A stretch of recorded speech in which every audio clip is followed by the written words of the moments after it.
इस वीडियो में हम देखने वाले हैं कि किस तरह से हम बैकअप क्रिएट करेंगे, बैकअप डेटाबेस क्रिएट करेंगे। यहाँ पे देखिए मेरे पास ये डेटाबेस है, समझो एम्प्लॉय डीबी है। एम्प्लॉय डीबी को मैं क्या करता हूँ कि सबसे पहले मैं आपको इसको रन करके दिखा देता हूँ कि इसमें ये इसके अंदर एक टेबल है, वो टेबल के अंदर क्या प्रेजेंट है। तो यहाँ पे मैं इसको रन कर लेता हूँ। सिलेक्ट स्टार फ्रॉम, ये एरर बताएगा, देखो एरर बताएगा। अच्छा एरर नहीं बताया, चलो कोई बात नहीं, एरर नहीं बताया।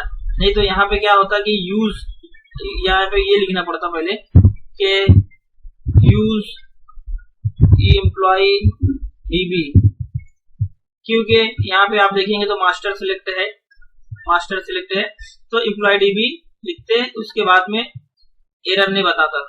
ये देखो यहाँ पे अभी रिकॉर्ड बता रहा है, ठीक है।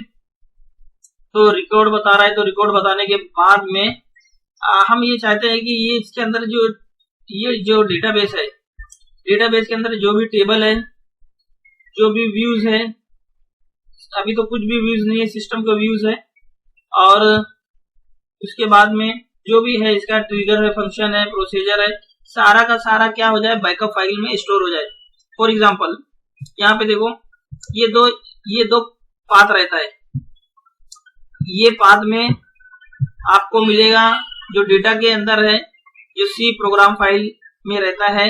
उसके बाद में सी प्रोग्राम फाइल के अंदर SQL के नाम से आपका कुछ फोल्डर रहेगा, फिर उसके बाद में उसके अंदर एक डेटा रहेगा। डेटा के अंदर आपकी जो फाइल है ना, वो MDF और LDF फाइल रहेगी। यहाँ पे देखो जैसे मैं ये पाथ को ओपन कर लिया हूँ, सेम पाथ को ये ओपन करने के बाद में मैं यहाँ पे अगर देखता हूँ राइट क्लिक करके, तो एक फाइल का नाम रहेगा MDF और एक फाइल का नाम रहेगा LDF। यहाँ पे देखो MDF, ये ठीक है, ये फाइल का नाम रहेगा, और एक दूसरी जो फाइल रहेगी उसका नाम रहेगा LDF। अगर मैं इसी को दोबारा ओपन करता हूँ और प्रॉपर्टीज में जाता हूँ, तो इसका नाम रहेगा LDF। ये देखो .LDF क्यों रहेगा, क्योंकि एक डेटा फाइल है और एक लॉग फाइल है, यानी तो दो अलग अलग फाइल रहती है। तो जब हम डेटाबेस को डिलीट मारेंगे, तो उसके बाद में ये जो फाइल है वो वहां से रिमूव हो जाएगी। LDF और MDF की जो फाइल रहेगी, ये देखो ये दोनों फाइल है ना, अभी एम्प्लॉय DB _0, ये लॉग फाइल है और ऊपर वाली ट्रांजैक्शन फाइल है। तो ये दोनों फाइल डिलीट हो जाएगी। अभी मैं इसको क्या करता हूँ, डिलीट करता हूँ, ठीक है। ये ड्रॉप डेटाबेस नेम करके भी डिलीट कर सकते हैं। ये देखो पहले तो होगा नहीं, ड्रॉप डेटाबेस नेम का क्या, डेटाबेस का क्या नाम है, एम्प्लॉय डीबी। तो मैं इसको रन करता हूँ, सिलेक्ट करता हूँ, उसके बाद में रन करता हूँ, क्योंकि ये डिलीट नहीं होगा, क्योंकि ये ऑलरेडी सिलेक्टेड है। ऊपर देखो यहाँ पे सिलेक्टेड है, तो इसको डिलीट करने के लिए हमको कोई दूसरा सिलेक्ट करना पड़ेगा डेटाबेस। तो मैं ये दूसरा डेटाबेस को सिलेक्ट कर लेता हूँ। सिलेक्ट करने के बाद में मैं इसको एग्जीक्यूट करूंगा। अभी देखो कमांड कंप्लीटेड सक्सेसफुली, यहाँ अभी एम्प्लॉय डीबी बता रहा है, कोई बात नहीं है। यहाँ पे आप जाइए और इसके बाद में रिफ्रेश करिए, देखिए वो डेटाबेस यहाँ से चले गया। अगर मैं वो डेटा के फोल्डर में जाता हूँ तो वो भी चले जाएगा। ये देखो एम्प्लॉय डीबी वो डेटा भी चले गया। अगर नहीं जाता है तो आप अगर रिफ्रेश करेंगे, राइट क्लिक करके रिफ्रेश करेंगे, तो तब भी वो चले जाएगा। यहाँ पे रिफ्रेश का ऑप्शन 4 नंबर पे, तो वो जो MDF और LDF फाइल है, यहाँ पे देखिए अभी एम्प्लॉय की वो MDF और LDF फाइल नहीं है। तो हम क्या करेंगे कि इसका नाम बैकअप क्रिएट करेंगे। ये जो एम्प्लॉय है मेरे पास, ये एम्प्लॉय जो डेटाबेस है, इसका हम बैकअप क्रिएट करेंगे। पहले मैं देख लेता हूँ कि एम्प्लॉय में क्या है, ये EMPDB में क्या दिया हुआ है, यूज EMPDB। मैं वापस से ये सेंटेंस को मॉडिफाई कर देता हूँ, यूज EMPDB। ओके, तो EMPDB को मैं यहाँ पे सिलेक्ट करता हूँ, और टेबल का नेम तो मेरा सेम ही है। ये लाइन को मैं डिलीट कर देता हूँ, क्योंकि ऑलरेडी हमने डिलीट कर दिया है, तो ये लाइन मैं डिलीट कर देता हूँ। सेम टेबल ही है, तो ये टेबल का हम बैकअप क्रिएट करेंगे। ये डेटाबेस का बैकअप क्रिएट करेंगे। बैकअप क्रिएट करने की जरूरत क्यों महसूस होती है, क्योंकि अगर ये अभी मेरी पीसी है मैं ये पीसी पे काम कर रहा हूँ। मुझे समझो कॉलेज में अगर आपको कोई प्रोजेक्ट बनाना है तो प्रोजेक्ट को आपको ले जाना पड़ेगा पेन ड्राइव में, या कैसे भी लेके जाना पड़ेगा कॉलेज में, इंस्टॉल करना पड़ेगा, उधर आपको शो करना पड़ेगा।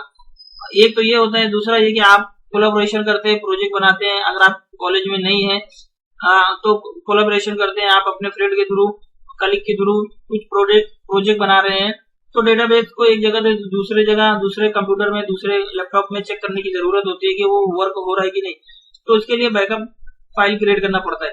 तो राइट क्लिक करके यहाँ पे राइट क्लिक करेंगे और उसके बाद में अगर आप देखेंगे तो ऑप्शन दिए रहता है कि आपको ये टास्क के अंदर देखो बैकअप का ऑप्शन दिए रहेगा कि बैकअप आपको क्रिएट करना है क्या।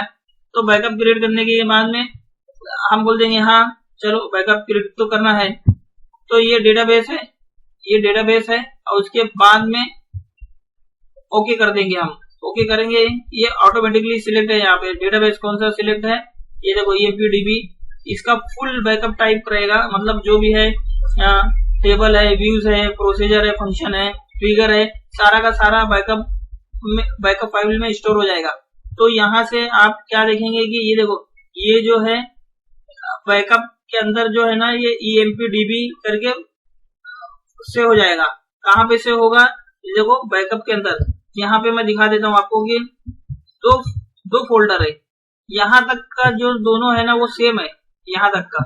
उसके बाद में एक डेटा फोल्डर है, दूसरा एक बैकअप फोल्डर है। मैंने दोनों ओपन करके रखा है यहाँ पे। ये देखो ये डेटा फोल्डर है, डेटा फोल्डर के अंदर MDF और LDF फाइल रहती है, और दूसरा फोल्डर है हमारा ये बैकअप फोल्डर है, जो कि वही पाथ पे है सिर्फ बैकअप के अंदर। तो यहाँ पे देखिए EMPDB पहले से है बैकअप, तो ये नहीं लेगा, इसको मुझे दूसरे नाम से सेव करना पड़ेगा। ये देखो अगर मैं इसको बैकअप करता हूँ तो ये बताएगा कि ऑलरेडी एग्जिस्ट है, वहां पे एक बैकअप मौजूद है, सेम नेम से नहीं होगा।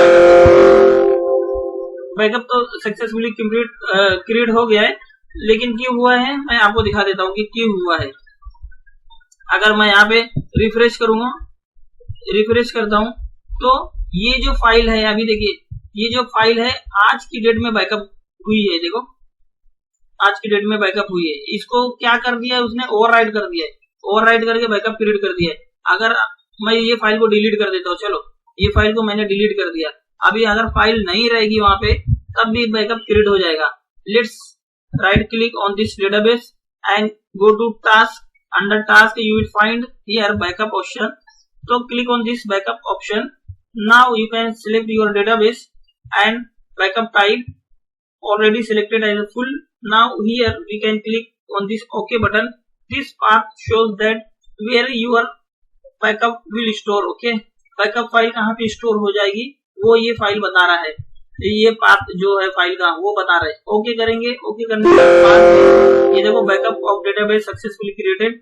तो ओके करने के बाद में हम यहाँ पे जाएंगे अपने बैकअप वाले फोल्डर में। यहाँ पे देखो अभी बैकअप फाइल क्रिएट हो चुकी है। तो इसके बाद वाली वीडियो में मैं आपको दिखाऊंगा कि अगर हमारे पास डेटाबेस नहीं है और हम वो डेटाबेस को लेके आना चाहते हैं अपने कंप्यूटर में, पीसी में, लैपटॉप में, तो वो हम कैसे लेके आएंगे बैकअप फाइल की मदद से। जो सारा का सारा टेबल है, व्यूज है, प्रोसीजर, फंक्शन है, ट्रिगर है, सब कुछ आ जाएगा, क्योंकि डेटाबेस के अंदर ही वो सारा रहता है। ये देखो डेटाबेस के अंदर ये डेटाबेस है, डेटाबेस के अंदर टेबल रहता है, व्यूज रहता है, और प्रोग्राम एबिलिटी के अंदर फंक्शन, प्रोसीजर वगैरह रहेगा। तो ये सब का सब आ जाएगा। तो उम्मीद है कि फ्रेंड ये वीडियो आपको पसंद आई होगी। पसंद आई है तो इसे लाइक और शेयर जरूर करना, चैनल को सब्सक्राइब करना नहीं भूलना friend. Have a good day, bye bye.